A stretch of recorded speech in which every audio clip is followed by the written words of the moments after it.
That's the leader. We're looking from inside Tim Steele's car. That's and a spin over in turn 2. And Loy Allen goes to the back of the racetrack. Oh, 2 and 3 cars get involved. Ken Allen is involved. Horton goes very high. Still crashing. Oh, my goodness. Says heavy contact, heavy impact out of turn 2. 1 car is spinning, and 2 or 3 trying to stop that, and it was just almost full speed impact. Yeah, there was a white car that was just, it was sort of an innocent spin, but then a bunch of cars, yeah, that white car right there, that car number 62, Kurt Dickey spun, and it's sort of a lazy spin as he came off of turn 2, and there was a bunch of cars that came up behind him, and they started hitting each other. They started slowing down, and it was a chain reaction type of a deal, and it got messy. And there's Hillenberg came through very cleanly, but Benny, the Horton car took one whale of a lick. And this guy right here, Ed Dixon, this summer in a sprint car, broke his right arm severely, crushed the bone. He asked the doctor, they made him a cast to come down and drive here, and the doctor said, okay, you can go drive, but you better not hit the wall. And folks, he has destroyed that car. I just hope and pray that his arm is okay. Well, we can see him moving around in there, so that's good news as far as that part's concerned.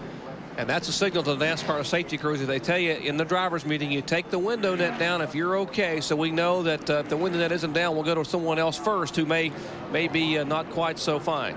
I don't think I've ever seen a car any more torn up than Jimmy Horton's car is right there. Look at the rear end housing. It's out of the car. I mean, look at the left rear tire.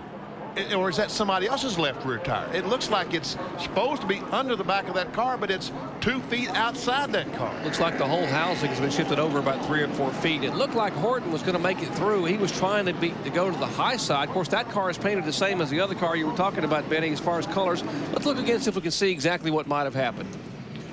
There we see the 1 car. The 1 car, Loy Allen, goes down and spins because Scott Neal came down. Now Allen goes back up, and there we see, oh, the car flipped over. The 52 car of turned. Now he's back on his tire. Oh, and in the air he gets hit. Wow. He is off the ground and gets hit from beneath. Man, oh man. And remember, Jimmy Horton's a driver that won out in Talladega a year or so ago. Look again. And you can see him sliding along on the top, and then it's going to try to right itself, and here will come another car. There it rights itself, and another car comes along, and as Jerry said, hits him underneath the car. That was Ed Dixon, the 12 car that came along and ran under the 52 car of Horton. Well, you just got to be thankful that Horton's car had turned back over before the car number 12 came along. Once again, we'll watch.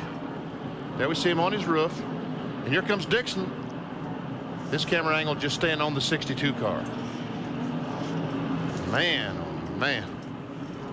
And that's the car that initially spun Kurt Dickey, the Canadian out of Windsor, Ontario, making his first super speedway start. Here's from the roof cam. There's the spin that that started the deal. Bob Hill goes by.